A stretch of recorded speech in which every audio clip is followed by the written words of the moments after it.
Hello, and welcome to B.R.A.I.N, Bannon Requires an In-Class Newscast. This is a podcast focused on the storytelling side of psychology, featuring your hosts, Lance, Stella, Ella, Clara, and Destry. This week, we will be sharing stories about disorders and their treatments. This minisode, we will be hearing from Ella.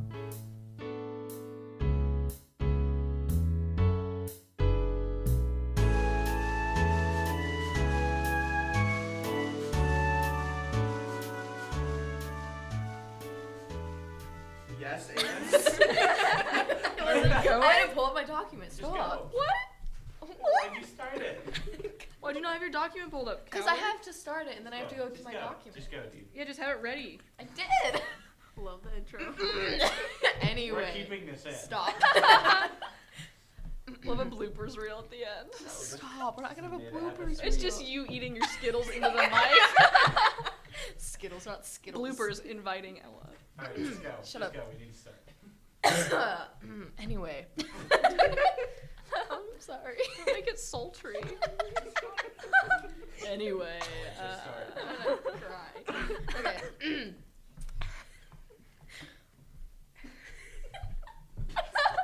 Sorry. I know what I'm gonna say. Then That's making say me it. laugh. Okay, I'm fine.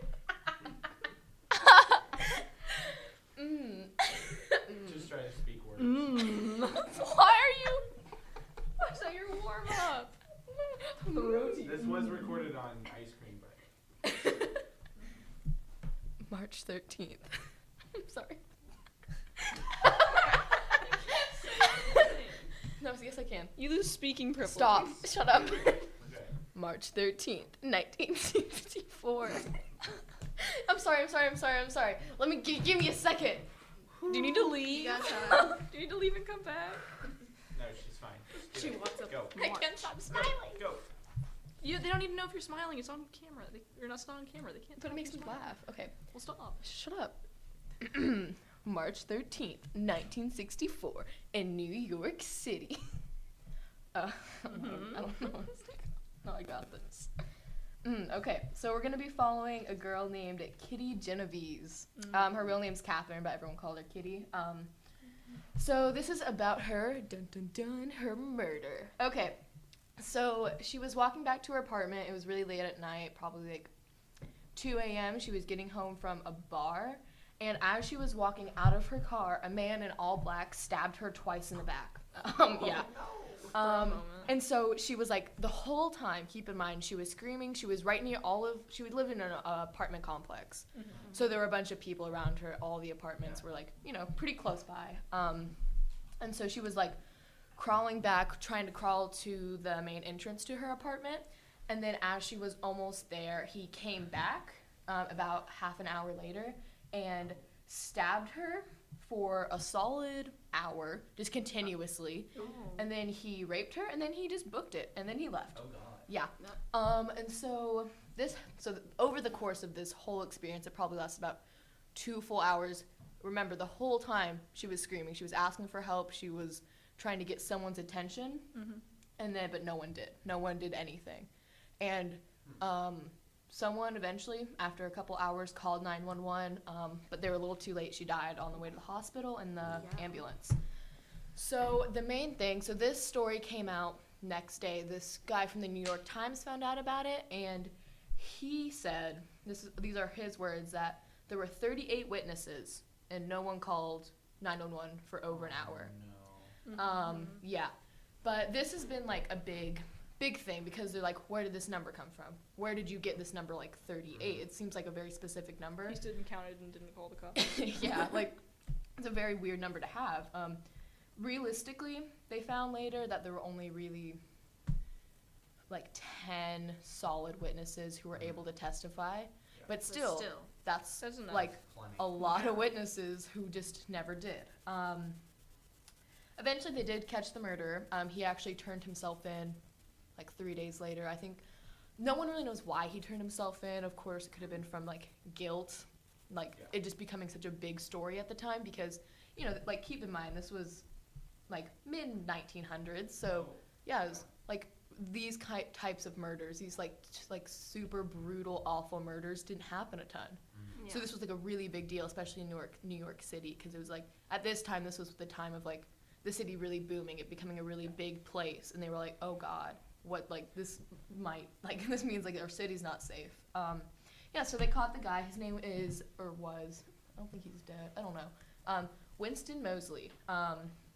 And he lived like what some call like the American dream. He had 2 kids, he had a wife, he had a really good job, and he had a really big house in a good neighborhood. Like he seemed like your everyday working guy.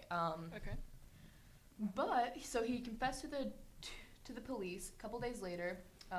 At the time he was he didn't turn himself in. Sorry, he was arrested for burglary because he did a lot. He robbed a lot of people. Like I think that's like that was his thing. He liked to like murder people and then rob someone something. Like he murdered on the side, but was a robber. Yeah, like I think his like he was stated to rob 40 different people at the time. Oh, okay. Oh. So like robbing was his thing. Yeah, he's a busy guy. Like he was like that was his thing. And after he was arrested, he confessed about it. And then he also confessed to committing a couple of counts of rapes and to killing 2 other women.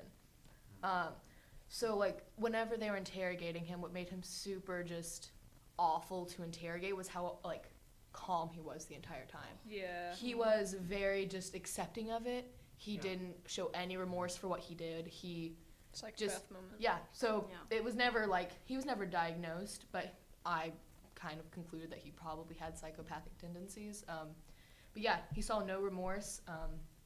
And he says that he saw multiple windows light up whenever he was murdering her the first time. Like when he first came to stab her, he saw that a couple windows lit up, and that's why he ran. Because he was like, oh crap, someone's gonna come out. And no one did. And then, so he like staked out kind of close by to see if anyone would come out. No one did for an hour. And then So he come came back and killed her. Yeah. How old was she at the time? Oh, she was young. She was in her 20s, like mid 20s. Mhm. Yeah. Yeah, it was really sad. I watched this documentary about it, and her brother, he's still alive. I think he's 40 now. Yeah, so he was really young when I don't know how old he was. This documentary was made a long time ago. But he was really young when it happened. But he said, like, she was, like, the life of the family. She was the one who was always super different, super out there. Yeah. So she was really, really young. And then he eventually didn't confess, but he heavily implied that he did this because he had necrophiliac tendencies. Yeah, like, that's kind of how he got off, was killing and raping women. Yeah. And then the police kind of thought he had an antisocial disorder as well. Yeah.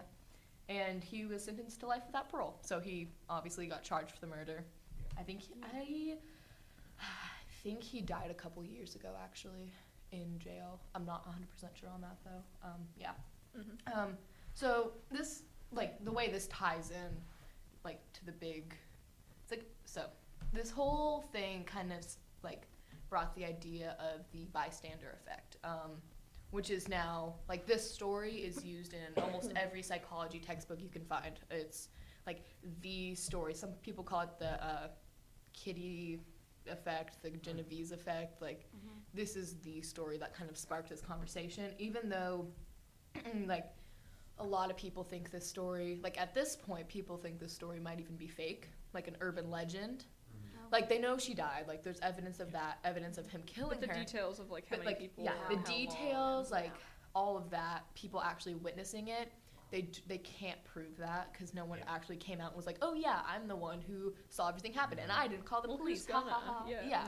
So, like, they don't have proof for that, but it's still, like, even this idea, like, bunch of psychologists were like, oh, this is, like, something big. Basically, the bystander effect is when a witness or bystander does not volunteer to help a victim or a person in distress. So the 2 psychologists that, like, kind of came up with the bystander effect, I don't know how to say his name. It's a Bib Lante, and John Darley.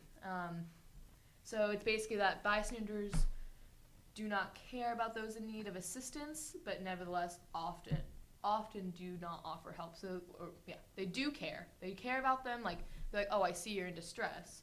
but still something in their They're brain not brave tells enough them, to- yeah, they're either not brave enough, something's going on in their brain that's preventing them from helping. So it's not that they're like, you know, have these weird tendencies to see someone in pain and be like, oh, that doesn't like hurt me in any way. That doesn't affect me in any way. Like, I don't feel any remorse. It's more of just, I don't want to help. Like, And also, they don't want like go up and like help if the person Yeah, might kill them or exactly. something. So this kind of ties in, is diffusion of responsibility. Like, this is the main thing so it's the tendency for, if you have a big group of people per se, and something awful happens, and like this, almost 40 people supposedly saw this.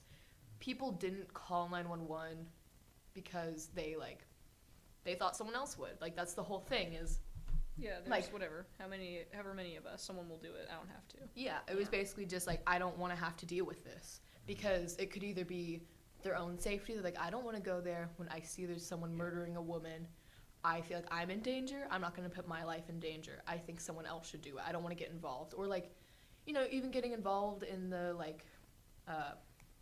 what is it called? The law, the judicial So, side. like, witness protection? Oh, the jury. Like They don't you be don't want called to in get as a involved witness. as like a witness. You don't want to get Yeah. involved in having to go to court. Like, you just don't want Yeah. any of that to happen. You don't want your name to be tied to this murder. Mhm. Like, Mhm. you know, like that kind of stuff. So this, like, there's a theory that if, like, it's been proven, like, almost pretty true that if there are more people witnessing someone getting hurt, like, they're less likely to get help than if there's like 2 people who see. Mhm. Yeah. Because then they're like, oh, we have to call 911. Mm-hmm. So it says, like, yeah. And then the people who first discovered this, Bib and John, they came up with the 5 steps for the decision making of a bystander when they see this awful crime event happening. So it's notice. So first you notice something is wrong. You define the situation. Is it an emergency? Is this like some small like debacle that's happening that I don't need to get involved with? Yeah, or life threatening. Yeah. Then you decide if like someone's responsible for the act, like what's happening, like who is hurting whom here and who's getting hurt.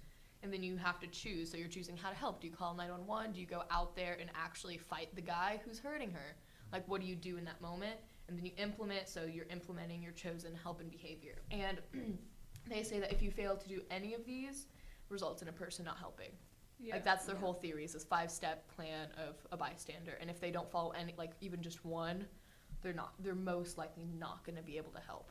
Yeah, Mhm. it's pretty much the same for like CPR and first aid. Yeah. So like even if someone's not at fault and someone has hurt themselves, you take very similar steps in Yeah. order to prevent the situation. And that's the whole role designation thing. Yeah, and there was like people are obviously a lot more likely to help if it's an obvious cause of pain, Mhm. like, or like something you are familiar with and you're 100% sure this person's hurting, because like say someone like has a heart attack, but you just see them kind of sit down and they're like pained with their chest.